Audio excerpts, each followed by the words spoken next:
Bismillahirrahmanirrahim. Assalamualaikum. Hari ini kita nak membaca. Membaca menambah pengetahuan. Pengetahuan perlu kita tambah dari masa ke semasa. Itu penting. Tambah ilmu ni penting supaya kita dapat upgrade pengetahuan kita, upgrade diri kita dari masa ke semasa. So, hari ini kita nak baca daripada satu majalah Labo. Majalah ni amat bagus. Saya syorkan untuk kita baca. Dia banyak menulis tentang pelaburan, juga tentang kewangan dan informasi-informasi yang baik. Kalau kita tengok dia punya page view dia ada 27 juta. Mana majalah ni adalah salah satu majalah yang popular, yang boleh kita tengoklah untuk dapatkan pengetahuan. So hari ni kita nak baca, dia tulis tentang apa itu amanah saham, unit trust, dan 5 kelebihan melabur. Ini ada yang bertanya, jadi dia menjawab pertanyaan tersebut, apa itu unit trust. So, ini amanah ataupun yang dikenali juga sebagai unit trust merupakan institusi pelaburan yang ditubuhkan khas untuk mengumpul dana daripada para pelabur yang bermodal kecil tetapi berminat untuk melabur dalam pasaran saham dan equity. Ini betul lah yang dikata. Jadi orang berminat untuk melabur, tidak ada modal yang besar, kita boleh mulakan dengan pelaburan unit trust. Ditambah lagi modal yang sedikit daripada pelabur ini dikumpulkan ke dalam satu atau beberapa tabung dan kemudiannya digunakan bagi memberi dan menjadi saham, membeli saham di pasaran. Jadi kita yang tidak banyak duit, kita boleh melabur, mungkin start dengan 100. Dan kalau ramai yang berfikiran yang sama, dia letakkan duit di tempat yang sama, jadi syarikat pelaburan tu kumpul duit tu, dia boleh buat pelaburan. Yang ini dipanggil unit trust. Dia panggil dalam pooling, dia pool duit itu dalam satu tempat, kemudian dia start buat investment. Urusan pelaburan amanah saham dibuat oleh pengurus dana. Kita ada dalam unit trust, dia ada pengurus dana, ada fund manager. Mereka merupakan orang yang pakar dan diiktiraf dalam bidang pelaburan. Jadi mereka ni memang expert, memang pakar dalam bidang pelaburan.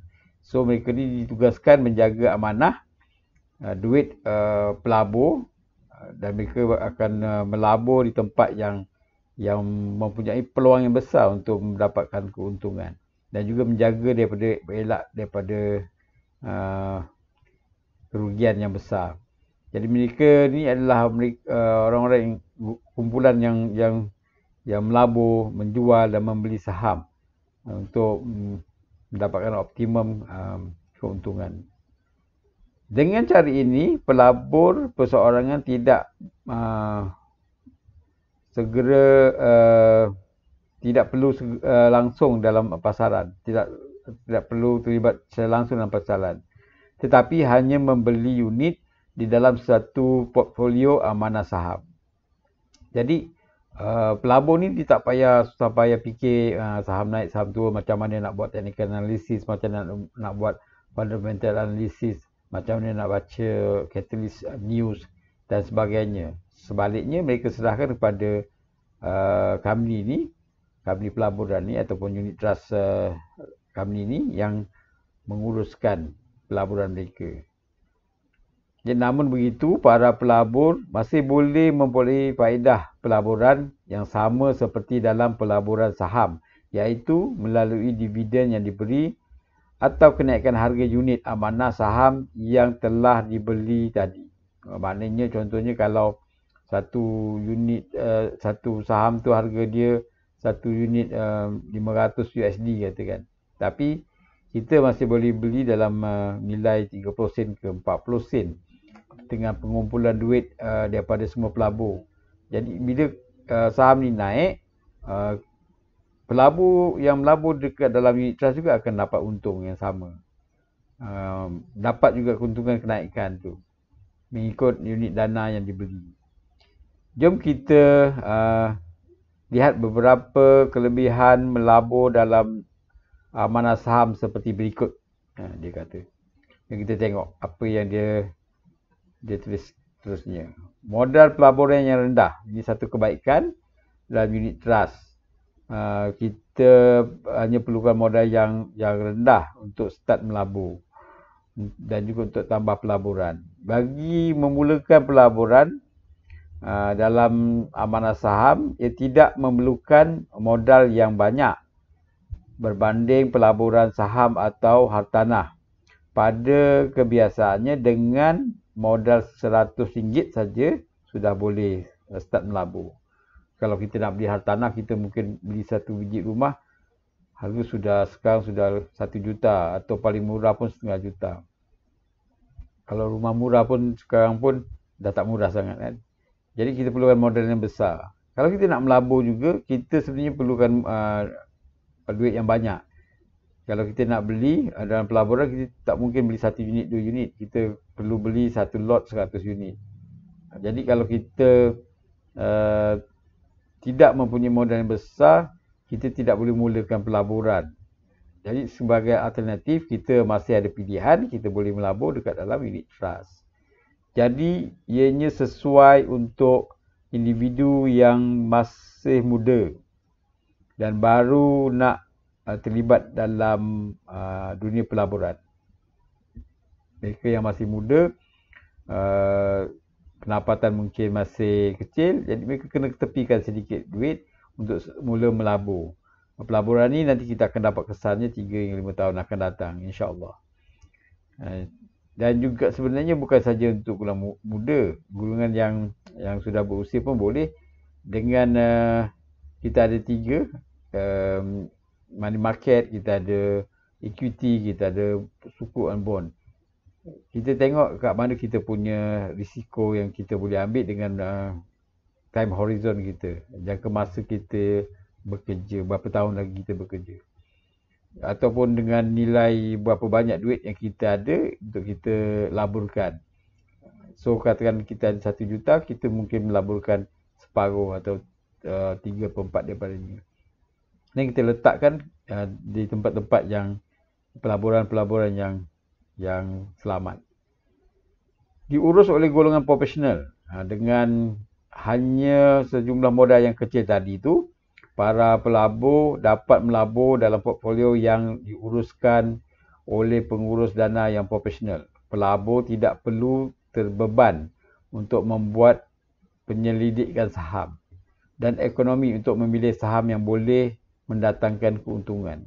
Kalau kita dengar company-company besar macam Facebook, macam Microsoft, macam Apple contohnya, kalau kita nak melabur dalam company-company ini, kita perlukan duit yang banyak, modal yang besar. Tapi dengan dalam unit trust ni, kita masih boleh beli saham-saham company tersebut dengan konsep money pooling tadi. Jadi kita kumpulkan duit tu, fund manager dia akan membeli saham-saham yang besar tadi. Yang kita dapat tumpang berapa peratus daripada pelaburan tu dengan membeli unit dana. Jadi kita masih berpeluang dengan modal kecil tadi untuk membeli saham-saham yang besar. Serahkan saja kepada mereka yang pakar dan anda hanya perlu membayar yuran perkhidmatan yang minima.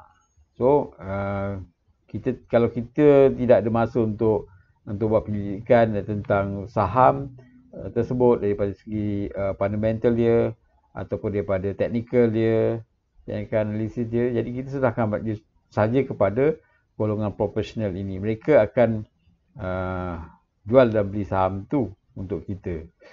Jadi tapi kita kena bayar charge fee, dipanggil yuran perkhidmatan ni semasa kita mula membeli. Berapa peratus. Tapi semasa kita menjual tidak ada charge lagi. Yang ketiga adalah kepelbagaian ataupun diversification. Maknanya kalau kita ada sejumlah wang di dalam unit trust ni, dia ada beberapa risiko dana. Contohnya money market, risiko yang rendah, pulangan dia rendah. Contohnya bond, sukuk atau mid asset dia pertengahan. Untung dia sederhana, risiko dia pun sederhana. Dan kita ada juga high risk, high return. Maknanya risiko dia tinggi, pulangan dia pun tinggi jika harga saham tu naik. Ini kita panggil dia equity. Jadi jika kita ada sejumlah wang, kita boleh pelbagaikan pelaburan kita. Bukan masuk dalam satu tempat saja, kita boleh bagi beberapa peratus ke dalam money market, beberapa peratus ke dalam sukuk atau bond ataupun mid asset, dan beberapa peratus lagi dalam equity. Jadi risiko kita itu kita dapat agih-agihkan. Keuntungan juga kita dapat pelbagaikan. Ini dipanggil kepelbagaian ataupun diversification. Yang keempat, kecairan. Walaupun pelaburan dalam amanah saham merupakan pelaburan jangka panjang, tetapi ianya mudah dicairkan. Ini bermakna pelabur boleh menjual semula dana mereka dan mendapatkan wang pada hari yang sama. Kalau kita jual, kita boleh dapatkan wang tersebut. Kita simpan di dalam unit trust ni, bukannya walaupun kita target 3-5 tahun baru dapat keuntungan yang optimum, tetapi jika kita perlukan wang pada masa-masa tertentu, kita boleh saja cairkan dia, boleh saja jual dia. Dia bukan terikat sepanjang masa. Apabila anda ingin menjual semula unit pelaburan, pihak pengurusan akan membelinya semula dengan mengikut harga yang ditetapkan pada setiap hari. So, setiap hari harga berbeza-beza mengikut pasaran saham tersebut. Dan jika kita jual pada hari ini, kita akan dapat harga pada hari ini.